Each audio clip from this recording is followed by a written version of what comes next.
Ok. Le grand arcane. Alors, la première chose qu'il faut savoir, c'est une notion particulière, la notion de gardien du seuil. Alors, qu'est-ce que c'est les gardiens du seuil? Eh bien, ce sont des petits événements qui sont là pour vous décourager de suivre un enseignement spirituel. Alors, ça arrive à tout le monde et c'est normal. Par exemple, Michel a eu beaucoup de mal à trouver une place de parking. Par exemple, il y a des fois, à l'un de nos séminaires, nous nous trouvions avec une grève de train juste à ce moment-là. Certains d'entre vous peuvent aussi mal dormir juste avant le séminaire. Bon. Ça, voilà.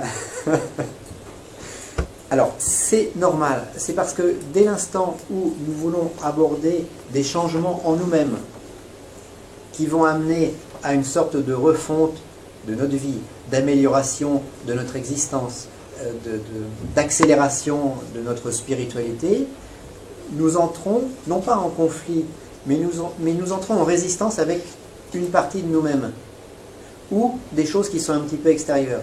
Et ces choses extérieures vont tenter, maladroitement, parce qu'il suffit d'avoir un petit peu de volonté pour vaincre ces éléments, mais vont tenter de nous décourager. Mais ces gardiens du seuil sont toujours beaucoup moins forts que vous. Un gardien du seuil, c'est un peu comme un ballon de baudruche. Vous voulez rentrer dans une porte, vous ouvrez la porte et là il y a un gros ballon de baudruche qui vous bloque l'entrée. Si vous prenez une petite aiguille et vous mettez un coup d'aiguille dans le ballon explose. Mais il y aura toujours cette notion d'effort qui sera nécessaire et qui permet un tri. Par exemple, ici, là, ce ne sont que les meilleurs qui ont réussi à venir. Vous êtes tous d'accord avec moi? Voilà.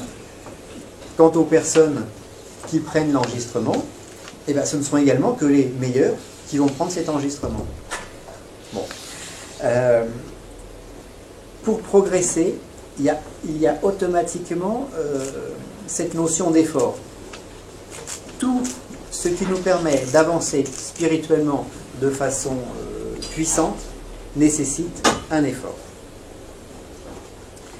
Alors, deuxième élément, alors les gardiens du seuil se sont manifestés ce matin, bien sûr, ou hier, ou cette nuit, mais ils vont aussi se manifester demain soir, ou après-demain, quand vous allez vous retrouver après chez vous, avec un beau fascicule, avec plein de belles idées dans votre esprit, et puis vous allez vous dire, bon, j'étudierai ça la semaine prochaine. Ou vous allez trouver un livre intéressant, dans le coin librairie, et puis vous allez dire, je le lirai demain, ou la semaine prochaine, ou dans 15 jours, ou dans un mois. Et en fait, ces gardiens du seuil sont là aussi pour nous faire perdre notre temps. Alors les gardiens du seuil, c'est qui?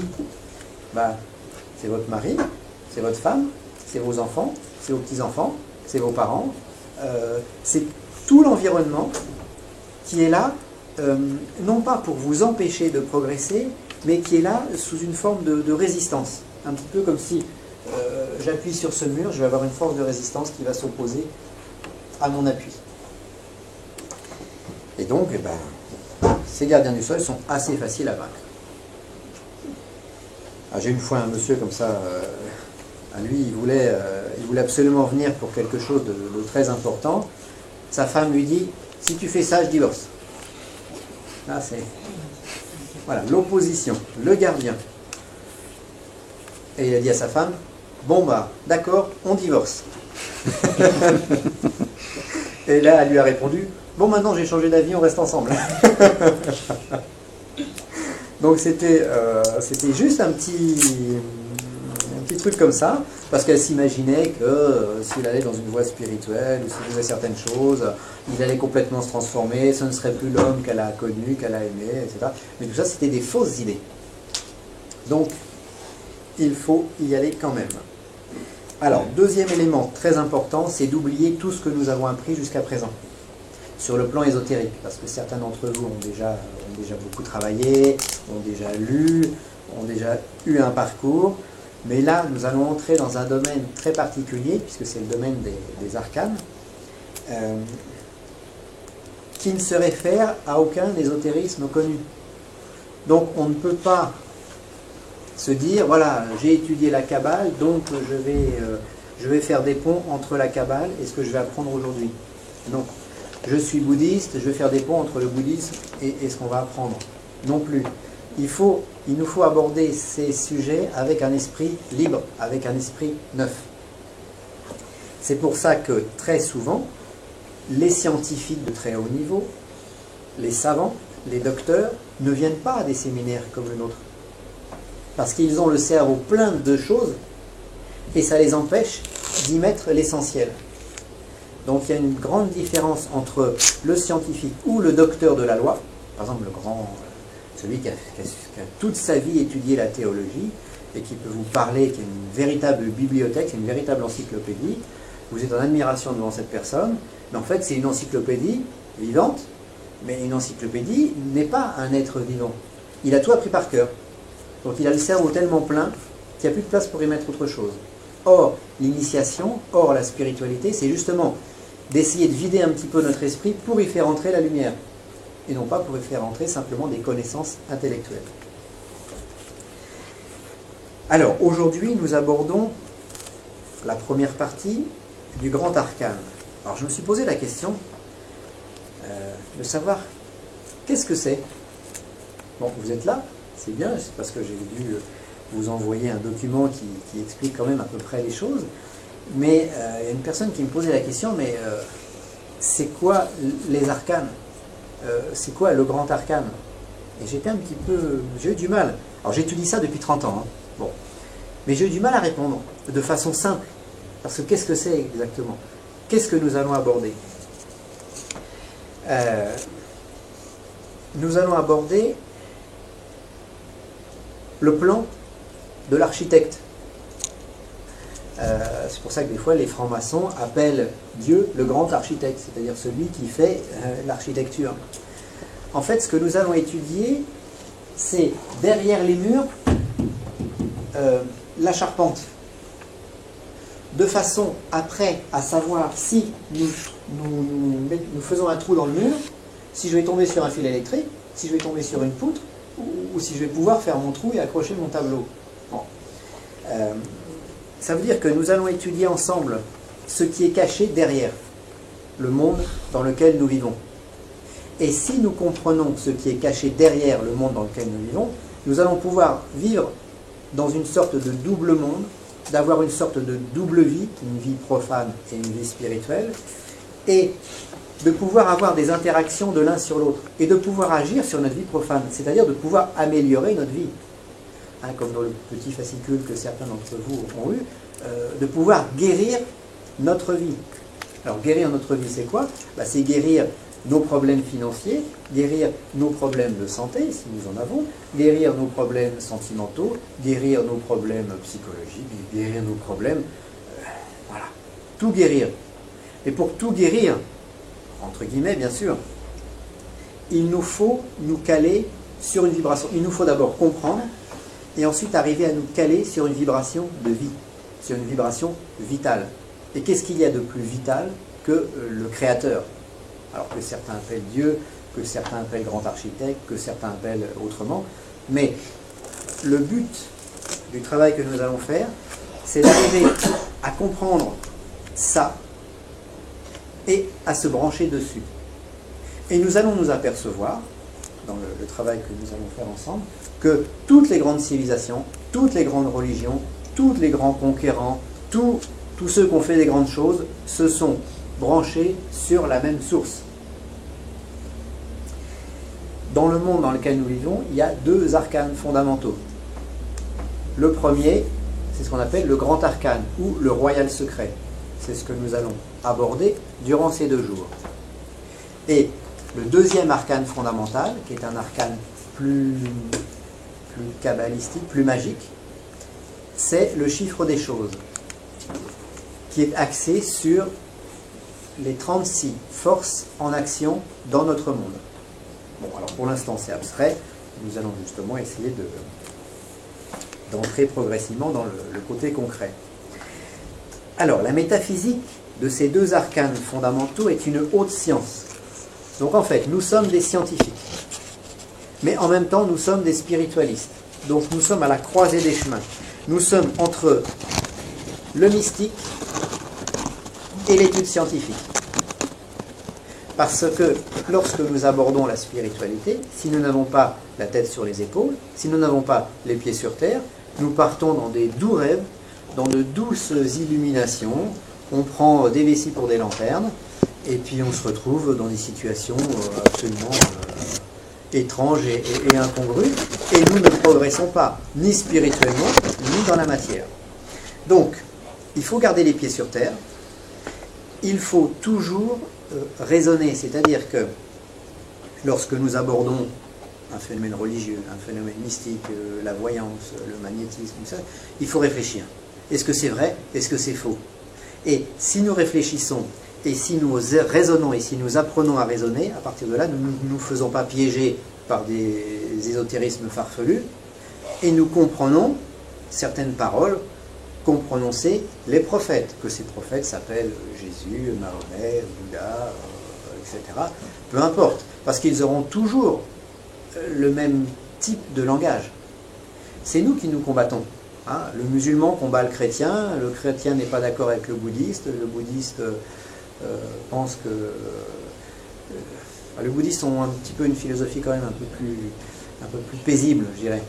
Mais entre le judaïsme, l'islamisme, le christianisme, c'est la guerre. Mais ils parlent de la même chose, ils parlent du même Dieu. Alors pourquoi se faire la guerre? Par non-compréhension. Voilà, c'est la guerre. Alors, autre chose, il y a deux erreurs fondamentales lorsque nous abordons des domaines spirituels. La première erreur, c'est l'intellectualisme spirituel.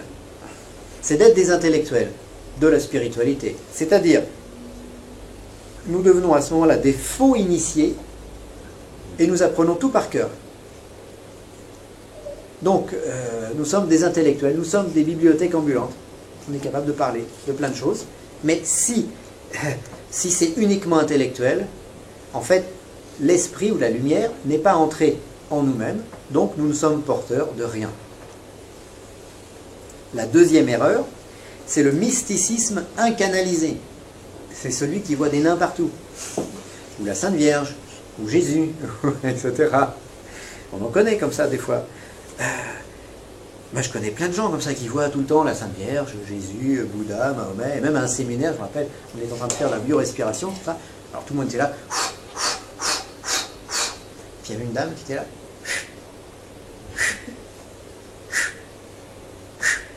Puis d'un coup, elle ouvre les yeux, elle dit « Oh, coucou Abraham !» Après, elle nous a dit qu'il y a Abraham qui est venu la voir pendant qu'elle faisait sa respiration. Après, enfin bon. Après, elle m'a considéré comme un suppôt de Satan, hein, rassurez-vous. Elle m'avait expliqué qu'elle était la réincarnation d'une araignée. Je lui ai dit que l'esprit humain ne pouvait pas sauter d'un règne sur l'autre comme ça. Et donc, au début, j'étais l'être le plus exceptionnel de l'univers, au tout début du séminaire. Et au bout de 4 jours, j'étais l'ombre qui planait. Bon, ça c'est un mysticisme incanalisé. C'est pas que cette personne est mauvaise ou bonne, mais c'est qu'elle ressent des choses, mais sans aucune structure à l'intérieur. Donc c'est tout et n'importe quoi. Le mysticisme incanalisé, c'est l'étudiant qui se contente uniquement de ressentir, mais qui ne veut surtout pas chercher à comprendre. Bon, ça c'est une erreur. Donc les deux erreurs, c'est d'être trop intellectuel ou d'être trop mystique. Alors vous allez me dire, on n'est jamais trop mystique. C'est vrai. Mais ce qui est important, c'est d'avoir les deux. C'est d'avoir la connaissance et le sentiment. Donc d'avoir et la sensibilité, mais également de travailler. Parce que ce n'est pas parce qu'on ressent des choses que nous sommes élevés spirituellement. Nous devons et ressentir et travailler. Et moi, je viens pour vous apporter du travail. Et de la nourriture. Une chose très importante aussi qu'il faut savoir, c'est que, on va revenir au cours de ce séminaire, mais nous devons nourrir notre esprit. Nous nourrissons notre corps physique, hein, nous mangeons, nous passons du temps à manger, mais nous nourrissons notre corps intellectuel en lisant, nous nourrissons notre je ne sais pas quoi en regardant la télévision, hein, match de football, le journal de 20 heures, la publicité, etc. Ça nourrit des parties sombres de nous-mêmes. Mais il nous faut également nourrir notre esprit et nourrir notre âme. Et pour nourrir notre esprit et nourrir notre âme, c'est-à-dire développer cet être embryonnaire en nous, ben, il faut lui donner à manger. Et là, au cours de ce séminaire, par exemple, ben, je vais vous expliquer les choses. Donc cela va nourrir et votre esprit et votre âme. Nous allons nourrir votre esprit par la connaissance intellectuelle que nous allons aborder, et nous allons tenter ensemble de nourrir notre âme en tentant, tous ensemble, et ça c'est très nouveau pour les séminaires, en tentant de ressentir les choses. Donc, on va avoir un séminaire en 2 temps. Je vais vous parler d'un élément, et ensuite, ensemble, nous allons essayer de ressentir cet élément. Parce que sinon, ben, ça reste intellectuel, et sinon, on aura passé 2 jours agréables ensemble, vous aurez une tête bien pleine, mais c'est insuffisant. Donc ça, c'est excessivement important. Pour réellement intégrer le royal secret, il faut un travail intellectuel soutenu, comme une étude scolaire, étape par étape. Il faut en deuxièmement, des contacts sensibles et aimants avec l'arcane. C'est-à-dire qu'il va falloir arriver à l'aimer. Et si nous l'aimons, nous nous ouvrons à lui, enfin nous nous ouvrons à Dieu, hein, on va dire ça comme ça. Et si nous nous ouvrons, ça vient. Parce qu'en fait, qu'est-ce qui se passe? La vie, appelons pas ça Dieu, appelons ça la vie.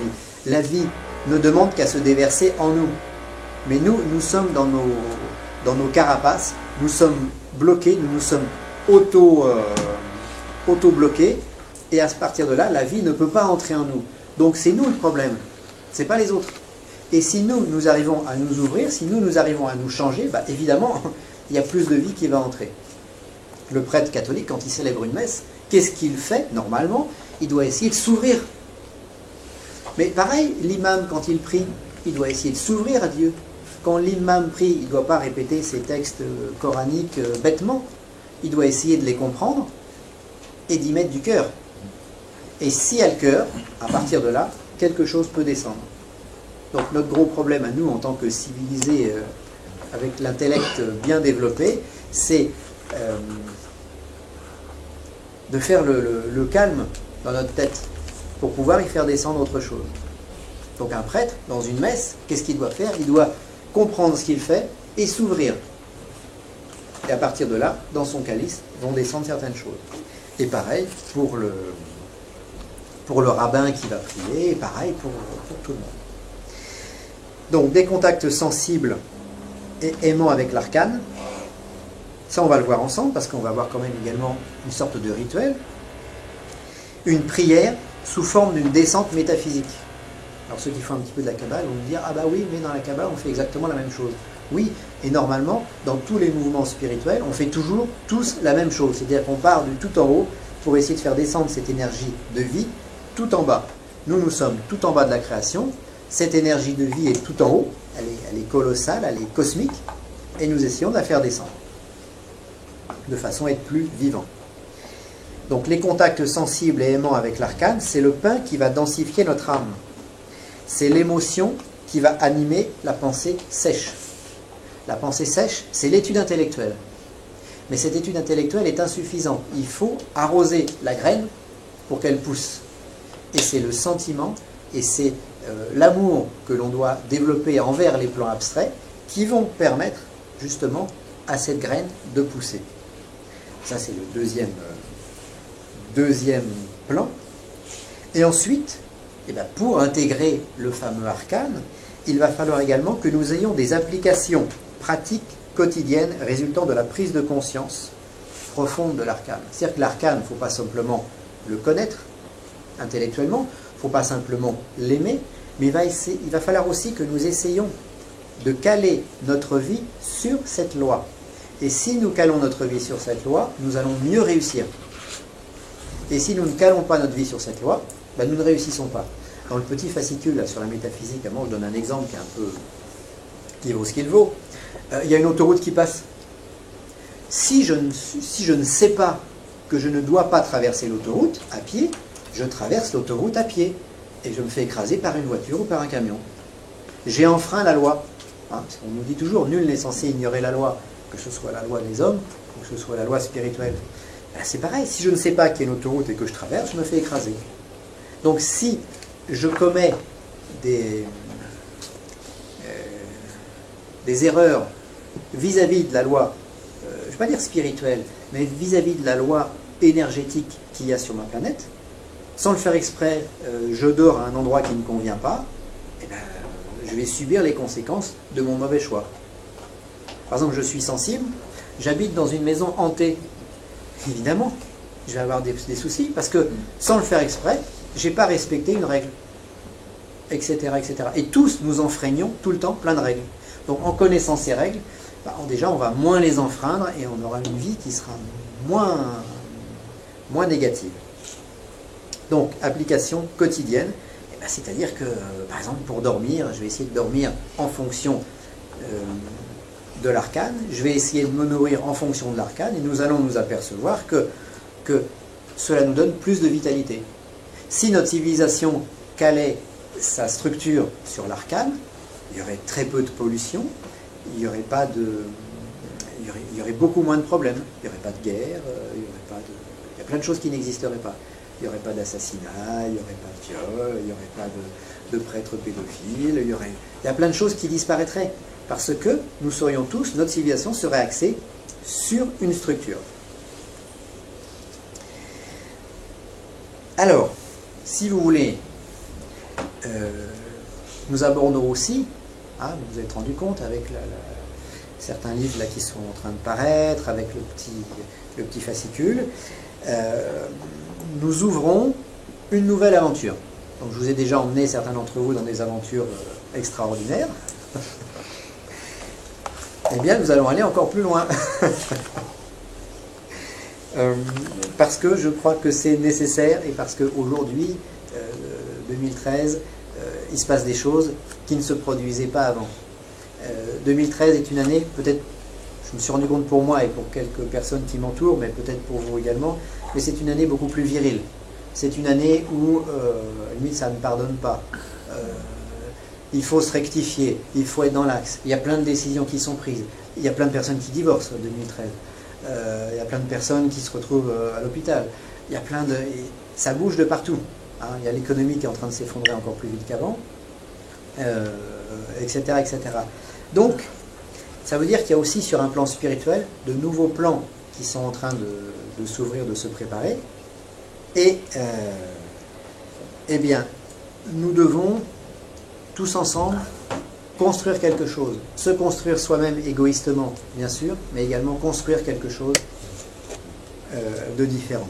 Donc notre but, le but des 10 prochaines années, est de mettre à la disposition de tous, enfin notre but à nous, voilà, c'est de mettre à votre disposition cette échelle que Dieu jette de haut vers le bas, de façon à ce que nous puissions remonter du bas vers le haut. Parce que qu'est-ce que c'est le royal secret? Qu'est-ce que c'est l'arcane? C'est ça. C'est comme une échelle que nous allons étudier, comme la fameuse échelle de Jacob. Dieu projette la lumière d'en haut vers les ténèbres, où nous sommes, puisque nous sommes les ténèbres, puisque nous avons un corps physique, hein, on n'est pas pure lumière, on n'est pas pur esprit. Mais justement pour que nous puissions remonter. Et si nous savons où est l'échelle, et si nous savons quels sont les barreaux, nous aurons plus de facilité à progresser.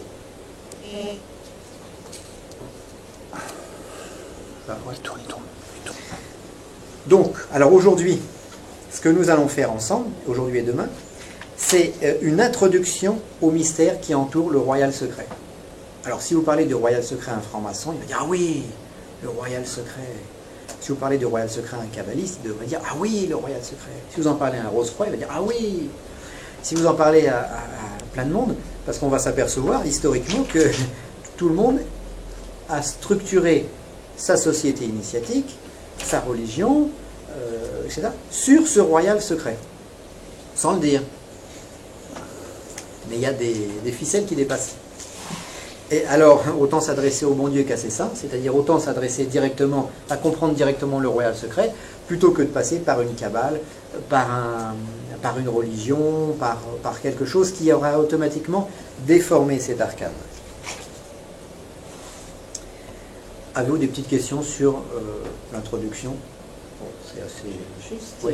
étymologiquement, qu'est-ce que vous avez regardé ce que ça voulait dire arcane? Arcane, c'est considéré comme un mystère, comme un secret. Bon. Arcane, ça vient du mot arc. Et l'arc, c'est quelque chose, c'est comme un pont entre deux états ou entre deux rives. Donc c'est cette notion de pont ou d'échelle, hein, comme l'échelle de Jacob, entre le haut et le bas, qui fait qu'on va tenter d'avoir un arc comme l'arc-en-ciel, par exemple. L'arc-en-ciel, on peut s'en servir comme symbolique de quelque chose de particulièrement... c'est ça, c'est l'arc... comment on appelle ça? Un arc-duc, non? Aqueduc. Aqueduc. Bon, c'est un petit peu le même principe. C'est quelque chose qui va relier deux rives. L'arcane. Alors l'arcane, enfin, le mot comme nous l'employons, n'est pas à confondre avec les 22 arcanes du tarot de Marseille. Bon, qui sont des arcanes mineurs, alors que là nous parlons d'un secret majeur.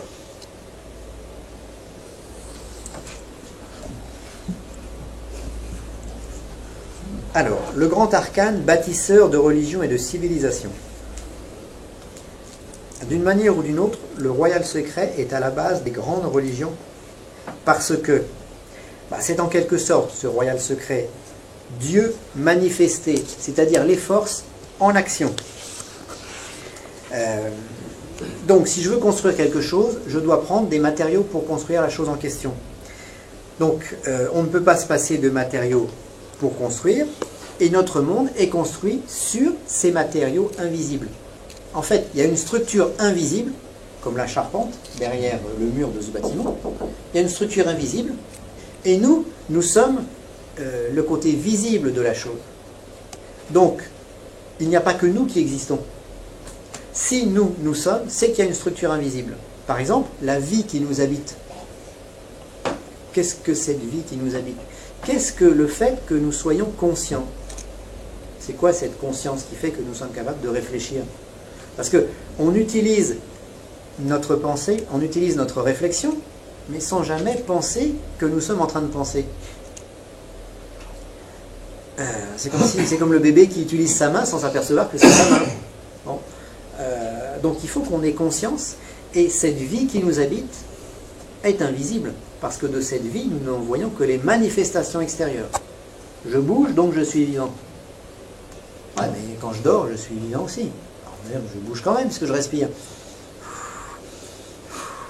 Mais quand la vie quitte le corps devient inerte et aveugle. Il ne se passe plus rien. Donc, la vie qui est dans le corps est plus importante presque que le corps lui-même. Donc, nous allons essayer de comprendre ce que c'est que cette vie cachée derrière. Que la pensée cachée derrière les échanges de mon cerveau. Les échanges électriques ou les échanges chimiques qui sont dans mon cerveau. Mon cerveau n'est que le support de ma pensée, etc. Donc, si notre monde est construit avec des matériaux, avec des éléments, comme le feu, l'air, l'eau, la terre, eh bien celui qui veut construire solide dans le domaine de la matière, par exemple une civilisation, par exemple une religion, eh bien, va devoir aussi s'appuyer sur quelque chose de solide. Et qu'est-ce qu'il y a de plus solide que des matériaux qui sont là depuis les temps immémoriaux? C'est-à-dire les arcanes, c'est-à-dire la structure cachée derrière. Pour qu'une religion dure 1000 ans, ses bases doivent être solides. Sinon, or quoi de plus solide que la loi du créateur de toutes choses? Qu'est-ce qu'il y a de plus solide que la loi du créateur de l'univers? Parce que lui, c'est même pas depuis des milliards d'années, c'est depuis l'éternité que la structure fonctionne. Donc si je m'abreuve à cette structure, ce que je vais construire va être beaucoup plus durable.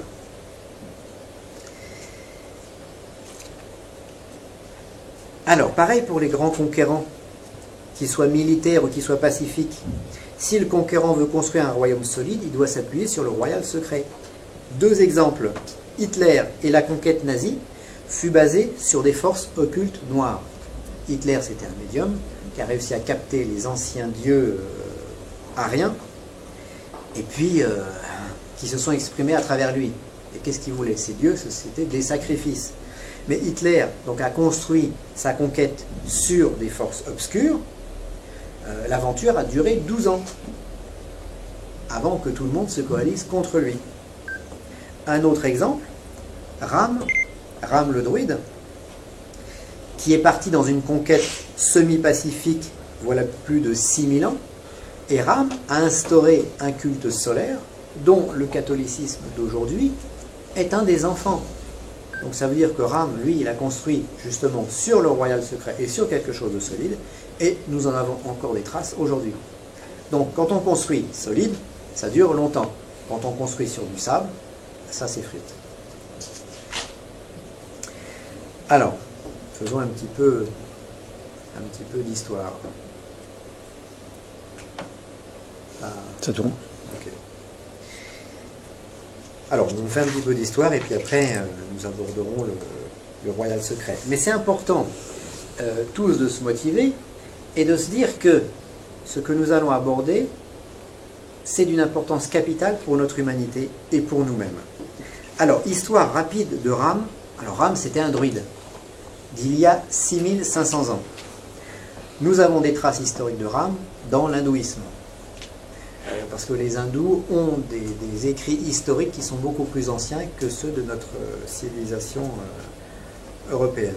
Alors Ram, c'était un... Alors Ram, déjà, c'est un druide. Il y a un peuple, le peuple celte, qui habite la Celtide. Alors la Celtide, c'est un peu la Bretagne, un peu la Grande-Bretagne, c'est un petit peu le nord de l'Europe. Et c'est un peuple guerrier. Donc ils passent leur temps à faire la guerre aux autres.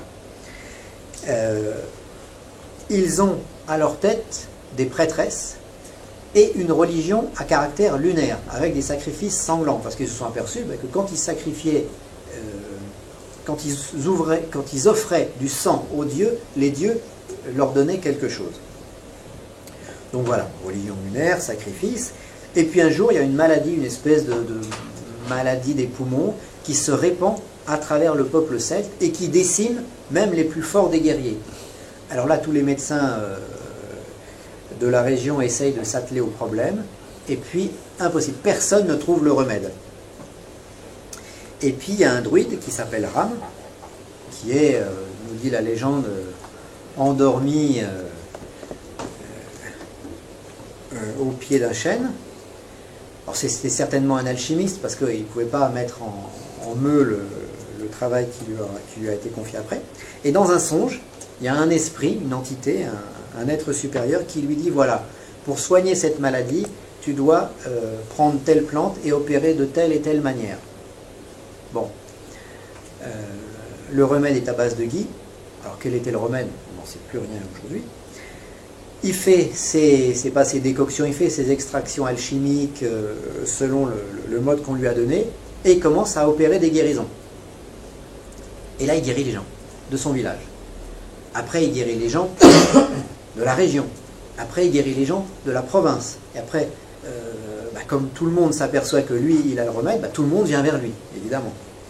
Et à partir de là, les prêtresses sentent que le pouvoir, les druidesses sentent que le pouvoir est en train de leur échapper. Et comme l'idée de ce peuple, c'était pour lutter contre une maladie de sacrifier les meilleurs de l'espèce, elles lui font passer le message en disant, écoute Ram, t'es le meilleur de notre peuple, viens dans le centre cultuel de notre religion. Elles ne lui disent pas qu'elles vont le sacrifier, elles lui disent simplement de venir. Lui, il sent le piège, il dit non, je ne veux pas venir. Il continue à guérir, et évidemment, il y a le peuple celte qui commence à se diviser en deux clans, celui qui suit les prêtresses et celui qui suit le guérisseur. Si bien qu'à un moment, il y a un risque de guerre civile qui est de plus en plus important, et Ram décide, avec les troupes qui l'ont rejoint et avec une bonne partie du peuple celte, de partir, de s'expatrier. Et là, ils ont tout un périple, et ils vont avoir une sorte de conquête, parce que comme c'est une conquête semi-pacifique, il y a plein de peuples qui vont les rejoindre, qui vont se retrouver avec une immense armée et vont conquérir pacifiquement les Indes. Voilà, donc ça, c'est un périple de très très longues années. Et puis après, donc Ram va donner à son peuple, puisque c'est un être révélé, c'est une sorte de Christ avant Jésus-Christ, il va donner à son peuple les bases du culte solaire, puisqu'avant c'était le culte lunaire, on adorait la lune. Pourquoi? Parce que la lune est puissante en magie, et lui, il va leur donner en plus le culte solaire, et un culte dans lequel le but est la survie de l'âme, et la survivance de l'esprit. Donc dans un paradis, parce qu'avant, dans les cultes lunaires, on savait qu'il y avait des spectres, on savait qu'il y avait des sortes de parties occultes de l'humain qui survivaient, mais dans un plan spectral, dans un plan infernal. Et lui, ayant révélation d'autre chose, comprend qu'il y a des règles pour pouvoir aider les personnes à survivre sur un plan beaucoup plus solaire, c'est-à-dire sur un plan beaucoup plus durable, et non pas d'être refondu dans des marécages. Donc Ram, ça a été le bélier à toison blanche qui a ouvert un nouveau cycle alchimique. Donc c'est notre ancêtre à tous. D'où après des noms comme Abraham. D'où après des noms comme le dieu Ra égyptien.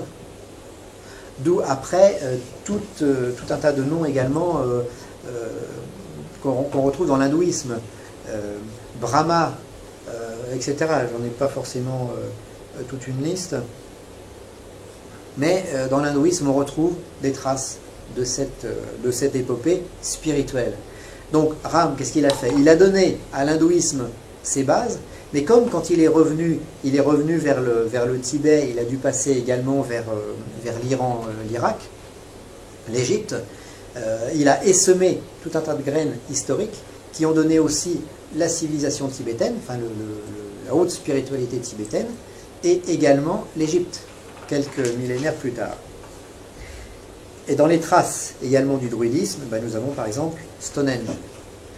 Et si nous étudions ces pierres, ces méthodes, etc., nous nous rendons compte que que les pierres sont disposées d'une façon géométrique qui rappelle le royal secret. Donc nous avons des traces du royal secret dans le druidisme. Ensuite, l'hindouisme. L'hindouisme, il y a 5000 ans. Alors c'est un culte qui est basé sur la survie spirituelle. C'est un petit peu la suite de ce que Ram a semé. Les principaux textes de l'hindouisme sont les Védas. Et beaucoup de mots divins spirituels contiennent la racine Ram.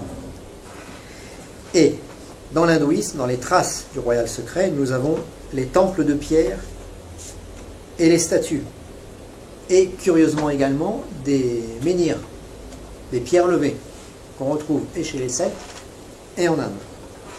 On passe très vite. L'Égypte, il y a à peu près 4 à 5 000 ans. L'Égypte, c'est un culte solaire en l'honneur d'un dieu unique, Ra. Donc on est dans une sorte de monothéisme. C'est un dieu unique, mais qui est accompagné d'une multitude de divinités servantes. Et dans les traces que nous avons de l'arcane dans la civilisation égyptienne, eh bien nous avons la pyramide. Parce que nous allons nous apercevoir que la pyramide, ou que le cône, ou que le triangle est une des bases du royal secret. Nous retrouvons également dans l'Égypte l'astrologie, avec le temple de Dendera, avec le zodiaque du temple de Dendera. Nous avons également l'alchimie égyptienne. Les plus vieilles traces de l'alchimie sont en Égypte. Et c'est également, la civilisation égyptienne, le plus haut degré de spiritualité tourné vers la survivance de l'âme. C'est-à-dire que le peuple égyptien n'avait qu'une obsession, c'est survivre à la mort. Donc tout leur système était basé sur la survivance. Et ils avaient leur dieu incarné, qui s'appelait Pharaon, qui était une sorte de Christ avant l'heure, puisque Jésus-Christ, c'est quoi? C'est Jésus, l'homme, plus Christ. Donc ça fait un homme, plus un Christ, ça fait Dieu, une sorte de demi-dieu. Et bien eux, ils avaient leur Pharaon, et le peuple égyptien survivait à travers Pharaon. C'est-à-dire que Pharaon était la porte qui permettait au peuple de survivre. Comme Jésus est la porte qui permet au peuple chrétien de survivre. C'est le Rédempteur.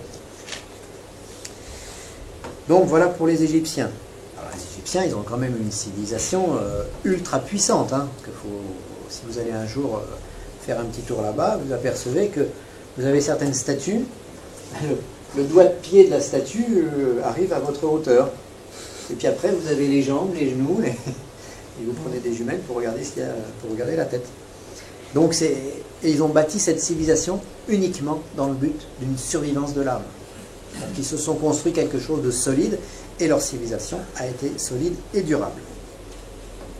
Les Hébreux maintenant. Les Hébreux, c'est peut-être il y a 3500 ans. Alors, le cycle des Hébreux commence avec Abraham. Abraham, c'est une racine de Ram. Alors, c'est quoi les Hébreux? C'est les grands rois de justice. C'est le roi Salomon. C'est Élie. C'est le roi David. Qui ont été des êtres que nous pourrions appeler des ergones. Le mot ergone, ça veut dire travail. Ça veut dire œuvre. En fait, ces hommes, et Pharaon également, Ram également, ont été des œuvres du Père, c'est-à-dire des êtres humains qui ont reçu la spiritualité, mais intégrale, et qui ont, grâce à cette spiritualité intégrale, pu bâtir des civilisations, des peuples, etc. Donc pareil, chez les Hébreux, nous avons un monothéisme, un Dieu, dont le nom est imprononçable. Ça c'est curieux parce que nous allons y revenir après.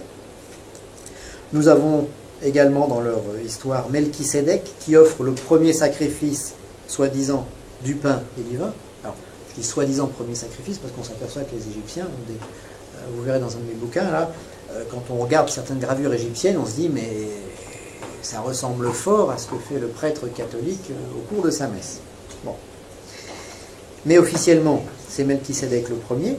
Et dans les traces que nous trouvons chez les Hébreux du royal secret, eh bien, nous avons dans le judaïsme mosaïque la fameuse Kabbale, avec les 10 séphirotes et avec une descente spirituelle du haut vers le bas en 3 étapes, puis 7 étapes. Et ça, quand nous allons étudier le royal secret, nous allons revenir là-dessus. Donc les Hébreux détenaient le royal secret et c'est ce qui leur a permis d'avoir toute leur épopée et d'être puissants et également durables, parce que les Juifs, ils sont toujours là. Malgré des siècles, voire des millénaires de persécutions, parce que les persécutions des Juifs, ça ne date pas de Hitler, hein. Ça date des Philistins il y a 3000 ans. Puis les Égyptiens, ils ont voulu aussi leur couper la tête à un moment. Bon. Donc malgré toutes ces persécutions, le peuple juif a survécu. Pourquoi?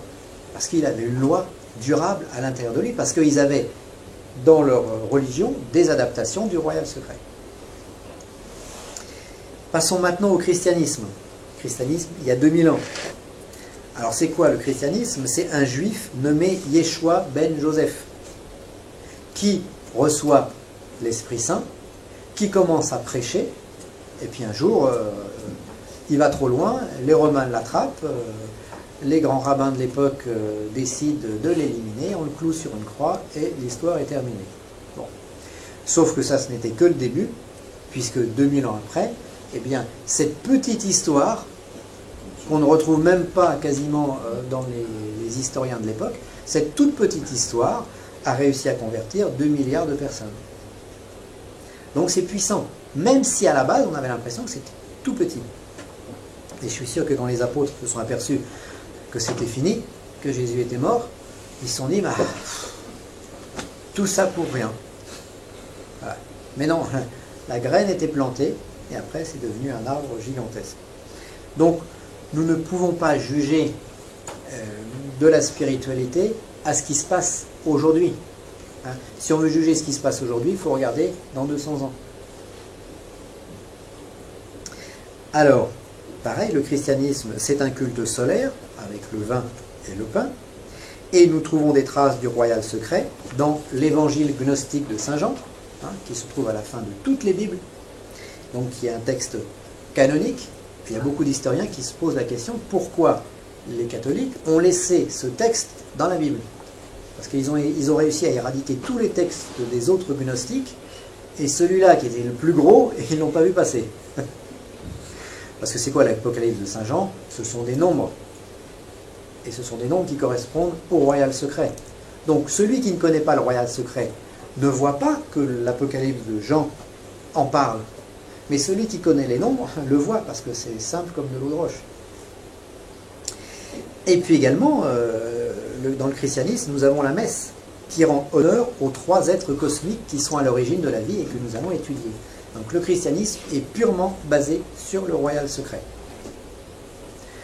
Alors, on pourrait dire la même chose d'autres religions, peut-être de l'islam, du judaïsme c'est sûr, peut-être du bouddhisme. Bon, après, ce que je voulais vous faire, c'était simplement un rappel historique rapide, de façon à asseoir les racines de ce dont nous allons parler. Parce que imaginez que, donc Yeshua ben Joseph, on a traduit par Jésus, reçoit en dépôt, par la prise de conscience, par la réception d'une graine spirituelle, reçoit en dépôt le royal secret. Bon, après, il l'utilise. Mais on voit que ça a donné quelque chose d'extraordinaire. Donc si nous, tout petits, à côté de ces grands prophètes, nous utilisons dans notre vie la loi, nous utilisons dans notre vie le royal secret, ben nous pourrons avancer, et sur le plan spirituel, et sur le plan de la matière. Parce qu'il faut toujours être équilibré. Moi, je suis contre le fait de dire, bon, je quitte les biens de ce monde uniquement pour travailler l'esprit, je deviens pauvre, et je vis de la mendicité. Bon, ça n'a jamais été le chemin des prophètes. Le roi Salomon, il était immensément riche. On ne peut pas être immensément riche dans la vie, ça ne sert à rien. Il faut quand même avoir de quoi. Le roi Salomon, il était immensément riche, mais c'était un roi. Pareil pour le roi David. Au début, Jésus, qu'est-ce qui se passe? Il y a les trois rois mages qui viennent le voir. Il y en a un qui lui apporte son trésor de guerre, hein, la caissette avec des pièces d'or. L'autre l'encens et l'autre la myrrhe. Ce sont des parfums hors de prix à l'époque. Donc il lui donne, c'est comme s'il lui donnait des finances pour accomplir sa mission. Et on sait très bien historiquement que Jésus était accompagné de personnes riches. C'est ce qui lui permettait de pouvoir prêcher sans travailler. Bon. Qui d'autre pourrions-nous... nous nous apercevons que les grands conducteurs de peuple n'ont jamais prôné la pauvreté. Ils n'ont jamais prôné non plus l'accumulation des richesses. Parce que les richesses ne sont utiles que par leur utilisation positive et spirituelle. Donc il faut détenir pour pouvoir œuvrer. Mais la pauvreté n'est pas une voie. Bouddha, par exemple. Bouddha était immensément riche. C'était le fils du roi. Alors, je ne sais pas si vous connaissez un tout petit peu l'histoire de Bouddha. C'était le fils du roi. Alors lui, quand il savait même pas se laver lui-même, parce qu'il entrait dans la piscine, puis il y avait des servantes qui le lavaient. Il mangeait les plats les plus raffinés. Il avait les parfums les plus délicats. Les tissus les plus soyeux. Donc il était vraiment chouchouté. Et puis quand il a eu une trentaine d'années, donc il était marié, il avait une femme, un enfant. Puis quand il a eu 30 ans et qu'il était marié, donc à un moment il s'est rendu compte qu'on lui avait menti. Et qu'il n'y avait pas que la beauté, que la jeunesse, que les choses, que la santé, que la richesse dans la vie, mais qu'il y avait aussi la pauvreté, qu'il y avait aussi la vieillesse, qu'il y avait aussi la maladie. Et là, il a décidé de complètement changer. Et il est parti dans l'ascétisme et dans la pauvreté la plus absolue. Donc lui, il est parti de la richesse la plus absolue à la pauvreté la plus absolue. Et pendant quelques années, il a vécu avec les ascètes. Tout nu, couvert de cendres. Alors il y avait un de ses copains, il s'était percé la langue. Et il avait la langue qui pendait. C'était son sacrifice à Dieu pour recevoir l'illumination. Il y en a un autre, il avait un bras au-dessus de la tête comme ça. Il avait fait vœu de garder son bras tout le temps au-dessus de la tête. Donc il avait un de ses bras qui était tout sec. Etc. Et puis un jour, Bouddha, qui suit cette voie d'ascétisme, et puis il ne se passe rien. Il n'a pas l'illumination. Et il y a un pêcheur qui descend la rivière sur sa barque. Et puis là, le pêcheur chante une chanson, où il était, je crois, avec sa fille. Ouais. Puis la chanson, c'est du style il faut l'équilibre en toutes choses. Et là, Bouddha il se dit, mais alors, il comprend que ni la richesse à outrance, ni la pauvreté à outrance n'est l'équilibre. Et après, il va prôner la voie du milieu, et à partir de là, il va avoir l'illumination, parce qu'il a compris qu'il fallait être ni trop à droite, ni trop à gauche, ni trop blanc, ni trop noir. C'est-à-dire qu'il faut être noir et blanc. Il faut maintenir son noir et son blanc. Il faut maintenir son noir, c'est son corps, et son blanc, c'est son esprit. Et non pas être...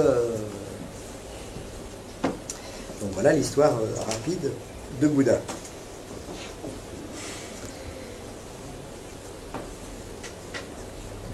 Avez-vous des petites questions? Ce qui est important de savoir, c'est qu'ils ont utilisé le royal secret pour créer quelque chose dans la matière. Et aujourd'hui, c'est ce que nous devons faire, nous aussi. C'est-à-dire que chacun d'entre nous, nous devons comprendre le royal secret pour l'appliquer dans notre matière, de façon à ce que notre vie soit meilleure, et spirituelle, et matérielle. Et sur le plan collectif, c'est exactement ce que nous demande aujourd'hui notre civilisation, qui est malade, qui est en train de dépérir.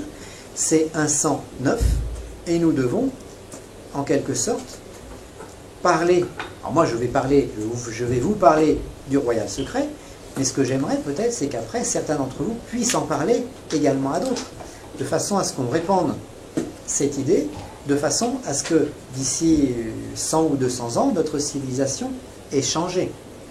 Alors, du royal secret, vous allez me dire, c'est très abstrait pour l'instant. Oui, dans le royal secret, il y a une magie excessivement puissante, puisque c'est, entre guillemets, la magie dont se sert Dieu pour créer la matière. Si je comprends cette magie-là, je peux moi-même, non pas être à l'égal de Dieu, créer des matières, mais au moins agir sur cette matière, au moins agir dans la loi du Père, de façon à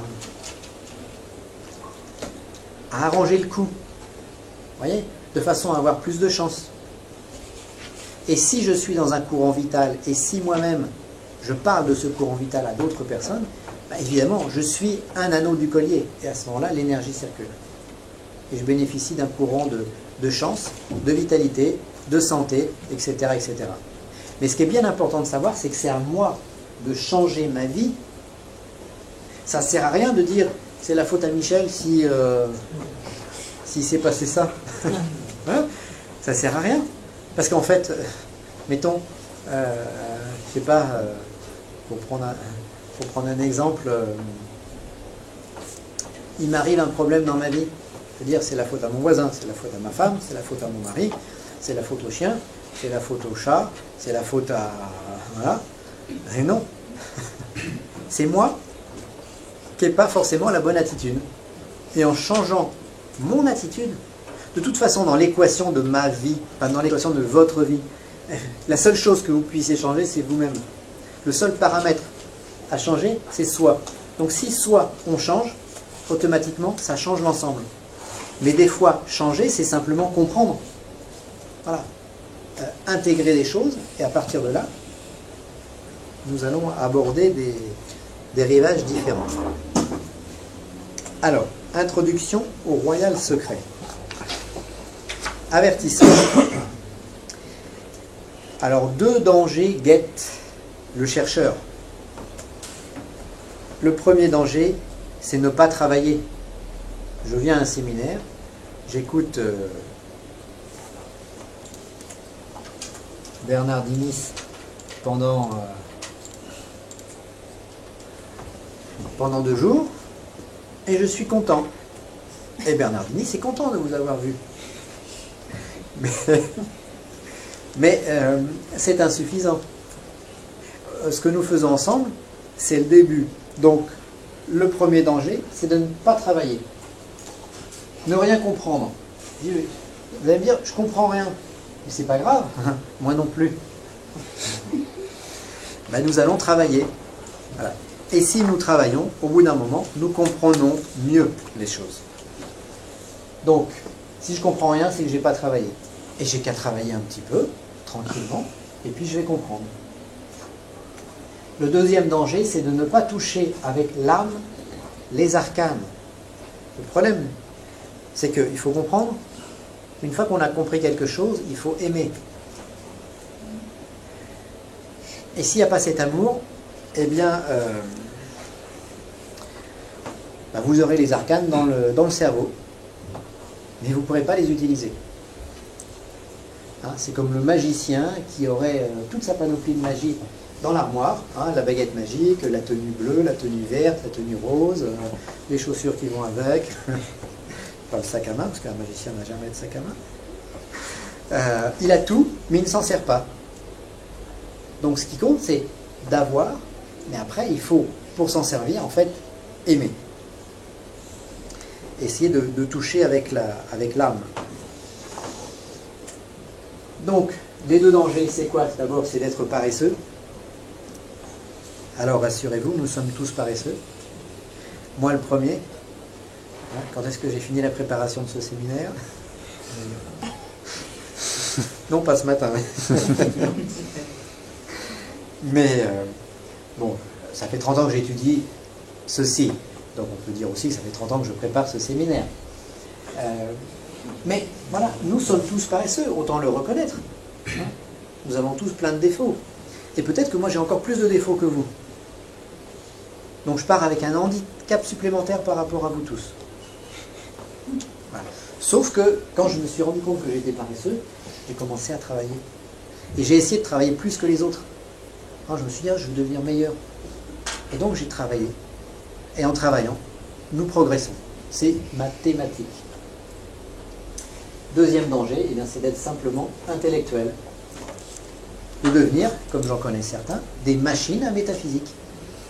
Alors, la métaphysique, ils vont vous la réciter par cœur. Mais c'est insuffisant. Il faut en plus la voir dans l'être profond. Et non pas simplement en surface. Alors, le principe de la métaphysique appliquée, la métaphysique c'est la compréhension, et appliquée, c'est d'entrer en contact avec.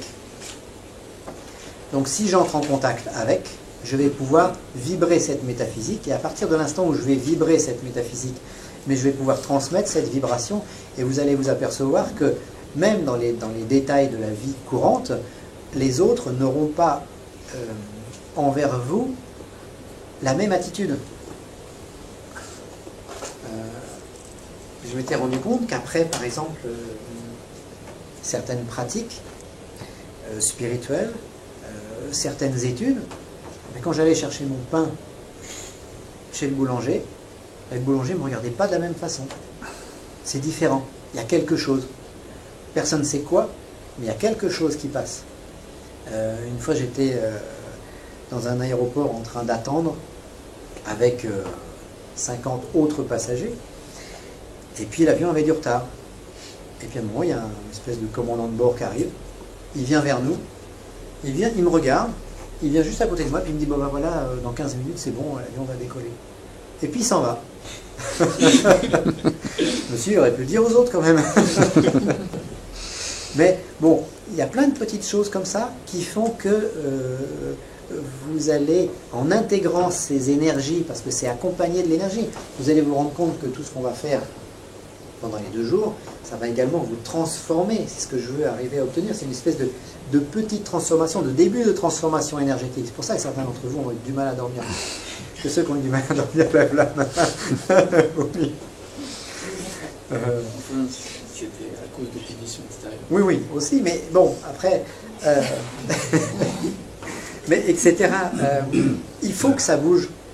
Si ça vous bouge intérieurement, c'est bon. C'est comme la bouteille d'orangina, secouez-moi. Et plus ça secoue, plus ça va faire des bulles, et meilleur c'est. Parce que ça veut dire que... ça veut dire que ça ne va pas passer que dans le cortex ou que dans l'intellect. Ça va aussi descendre dans le corps physique. Donc il y a une ouverture. Alors que le docteur de la loi, voilà, l'universitaire qui va venir parmi nous, qui va rester bien sagement, on n'en a pas ici, alors je peux en parler, qui va rester bien sagement au fond de la salle, qui va tout noter, qui va tout comprendre beaucoup mieux que nous tous, même que l'orateur, mais il ne va rien en faire. Parce que justement, il n'y a pas l'âme qui passe. Donc la première chose, c'est d'être mystique. Et puis après, voilà, l'étude, la compréhension. Laurent, Ouais. j'arrête.